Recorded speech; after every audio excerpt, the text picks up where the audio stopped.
Welcome to Knife Thoughts. This video is going to be on these two EDC pry bars. And first off, I want to say a huge thank you to TJ who loaned these to me. I really appreciate getting to check out things like this that I might not otherwise have been able to. So I really want to say again that I appreciate the chance to get to check these out. It means a lot to me. So these, and the reason why I really wanted to check these out is because these are both from Nice Guy Machine Company, or Nice Guy Machine Co. And they are really kind of high-end EDC pry bars.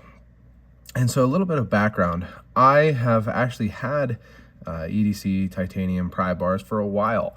I won this, I think on Blade Forums years ago, like over a decade ago, I think. And this is a Thai Survival, I believe, pry bar. I kind of barely remember, but actually it got lost. I didn't know what happened to it, and seriously, probably like close to 10 years after having lost it, I found it in a drawer in my mom's house. So must have just gotten put in there with other stuff. And so I have it again. So I have, it's been something I've been aware of for a long time, but for a lot of that time, I didn't really get it. I honestly, would see people carrying pry bars, and I was like, what are you doing that you need these pry bars? And honestly, I think that was a combination of a couple things. First of all, I did probably beat on my knives a little bit more then. So I was a little bit more in the camp of, if you have to pry a little bit, it is what it is. I don't do that as much anymore. I still try to just use the knives for what I need them for, but if you have a pry bar available, it's going to work better anyway. And then the other thing is, now I'm a homeowner, and I found that I have had more of a need for pry bars and things like this for scraping, for prying like window caulking off and stuff like that, where actually I found that a pry bar, not these ones, but this one here, worked better than like a scraper, just because of the material that it was on and stuff like that. So I have, at the time, I think I had less use for EDC pry bars and have gained more use for them over the years. And I have had other ones in that time. So I've had a couple Civivi pry bars that have kind of come as gifts with their knives, and I have given those away because I think that they're nice little keychain tools. But then I also do have a pry tool from Axial.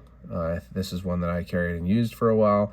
It's pretty small, but it does work well. And at the time, I did need a bottle opener a lot more than I do now. So I used the bottle opener on this one a good bit.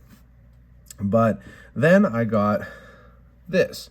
And this is a Tacray EDC or EO1S, apparently. And this Tacray pry bar really kind of opened my eyes to the usefulness of pry bars. Just having a pry bar of this size, I think, made it a lot more useful. And you can see that this is a very similar size to these two pry bars, particularly the Ladyfinger thumb here. And I know I'm talking about other pry bars a lot before I get to these, but I wanted to give you some background. And so this I found really useful. I found these this wrench area actually pretty useful. The two different, well, really, I don't use millimeters that much, but the roller, and I've even used this bit driver. The pry works great. It's a nice wide pry. It's not too thick. Wouldn't hate it being a little thinner, but it's not too thick. I don't know that I have used the bottle opener too much, and I'll talk about that, like I say, in a second. But the other big thing with this one is that it has this really cool little pocket here that has these micro bits in it, and these are really useful. I've found these to be really, really useful. You've got a flathead and a Phillips, both in pretty useful sizes.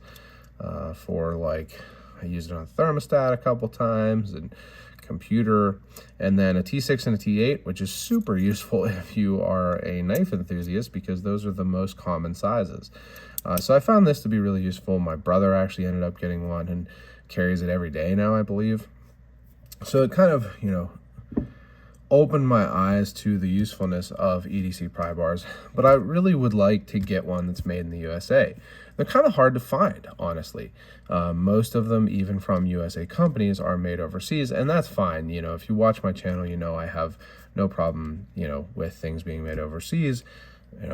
I'm not donating to any political party. You can make your arguments if you want about it, but on the other hand, I do appreciate supporting USA made things and things made by basically individuals that have some soul to them. So enter Nice Guy Machine Company. I've been following Nice Guy Machine Company for a long time on Instagram, aware of their pry bars and things, and just, haven't been able to bite the bullet. They aren't really available that often. So it's like one of those things like GECs where you kind of have to like know when they're dropping and stuff. But TJ, I mentioned that I was interested in getting one of them on the Barlow Bearcat Club, and TJ offered to send these to check out. He actually also had a Ladyfinger Pinky, which is the one I was kind of most interested in, but lost it. So that's a real, bummer for him.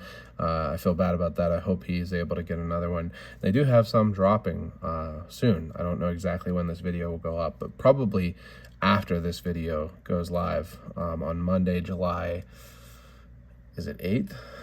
Anyway, they do have several drops happening soon. So I'm getting to check out these two models, and this is the Middleman Thirsty Edition, meaning that it has the bottle opener, and then this is the Ladyfinger Thumb. So there's two versions of the Ladyfinger, and I'll talk about this one first. So this is the Middleman. I think this is the newer model of these, from my understanding. I'm not an expert, and it was kind of designed to be an all-around option. This one, I believe, is what's called the staccato because of these serrations, as they're called, on firearms. And it's, got this really wide pocket clip to make it have kind of an ergonomic grip where you can grip it any way and not have the pocket clip getting in the way. These really give you some purchase when you're holding on to it. It's got a little bit of a slant to this, but a straight edge on that pry. And so you can, I tried using it for opening boxes. It obviously doesn't work like a knife, but you could definitely cut tape with it, or let's say break tape with it. And then another thing with this is that this is designed to be a bit driver. Now, I did use the bottle opener. I used this to open a beer for my wife, actually. It was a twist top because most of them are twist tops now, but it worked actually really well. So I don't drink. That's why I keep saying about not needing the bottle openers right now, but and I haven't for a while, so I don't really foresee myself needing a bottle opener, but it did work well for that. And they do say that this is designed to be used as a 1/4-inch bit driver or wrench, but I didn't try that. And honestly, I asked TJ about that, and he said he's never used it for that either. So it's a very kind of straightforward, just straight. Certainly there's a lot of machining that goes into it. The owner, and I believe the only person at Nice Guy Machine Company, I think his name is Archie. I haven't met him or talked to him or anything, but people talk about him being a really nice guy at shows and stuff. He does post a lot on Instagram, like kind of showing these being made in the CNCs and such, or lathes or whatever they're called. And so I do think there's a lot of machining and finishing that goes into them. So I do appreciate that, but it's a relatively kind of standard looking design to me. And middleman probably between some of the other models. And these actually dropped. I actually joined the Patreon for this to be able to know about the drops. And this was, the only thing that has dropped since then, other than some t-shirts. And I decided, and it was actually a non-thirsty version too. It was just the normal. I decided not to go for it. I think that they were like either $200 or $250. And, just kind of didn't think that it was going to end up giving me that much use or enjoyment. I am aware of some other pocket pry bar USA manufacturers on like Etsy and stuff like that are not popular, maybe not as stylish, but I might consider, that are like a lot less expensive. Not necessarily in titanium either. That's another thing. Titanium and making things in titanium is definitely expensive. But I decided to skip it. In large part because it just kind of standard looking to me. It doesn't really stand out a whole lot from other pry bars. And you know, I say that and kind of think, well, it does look different, but it just didn't seem like something that I should spend that money on. And so here is the Ladyfinger thumb.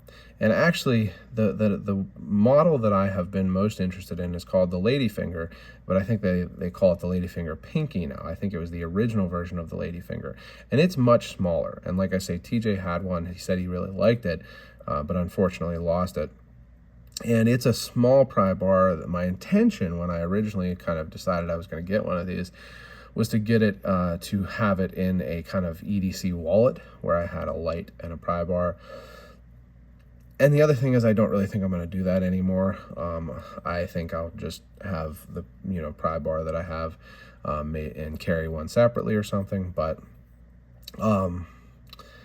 I was mostly interested in that smaller Ladyfinger Pinky version, and it has a little bit kind of more like a Kiradashi style blade. So this is kind of curved, which also can be like a Kiradashi, but it's a little bit pointier, I guess, with the intention that you could use it as a, again, box opener and things like that if you are somewhere where you can't have a knife, or such as flying. And I know that the owner of the company does fly with these, and I've flown with other pry bars like this one several times before. So it is a nice option for that. But this, oops, sorry about that. But this thumb version is much bigger. And so you kind of, I don't know if, you know, this is supposed to be like a thumbprint here and here, but it does kind of look like it. And the big thing that I found with this one is that it is actually super ergonomic. Like if you had a knife, a Kiradashi that was shaped like this, boy, it really fits my hand nicely.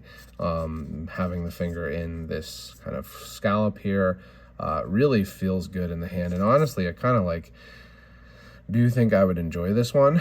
I just don't know if I would use it enough to spend the money on it. But I also like the look of this shape also. I don't know if, you know, I think that you could certainly open boxes, break tape, again, we'll say with it, but I don't know that it would be necessarily as useful as a straight, you know, kind of straight line pry bar tip, such as the Middleman with its angle, or this one from Tack right here with just a straight up straight. I just don't know that it would be as generally useful. But again, these aren't mine. I did carry each of them at least once. Like I say, I did use the bottle opener on this one. This one looks like it's been used a little bit more than the thumb, so you know, hate to beat up on somebody's stuff, you know, but I think that this would work well as a pry bar. It's just that I didn't really get the opportunity to really put it through its paces, but I was impressed by the ergonomics. And then the other thing with this one, you can see, well, both of these have a dedicated lanyard hole, and I think that's a nice thing with a pry bar. This is kind of the characteristic bead that the company makes. It's the square. Sometimes they have a smiley face. They might have done frowny face ones too, I don't know, but this is a pretty cool, I believe it's Altum bead. So yeah, just cool. I really do appreciate that these are, you know, made in the USA, kind of by an individual, a single person who's putting in their kind of passion into it and really making it a unique kind of design language and its own thing that's separate from other pry bars. It doesn't look like every other one, particularly, like I say, this one. So I do really appreciate them. I don't know if I'm going to try to pick up one of the Ladyfinger Pinkies when they drop, or buy one of these from TJ. But either way, I want to say one more time, I really do appreciate TJ giving me the opportunity to check these out, because I wouldn't have been able to get to see both of them otherwise. So thanks again to TJ, and If you enjoyed this video, make sure you give it a thumbs up, leave any comments you have below. You can subscribe to the channel, click the bell and select all so you know when I post new videos.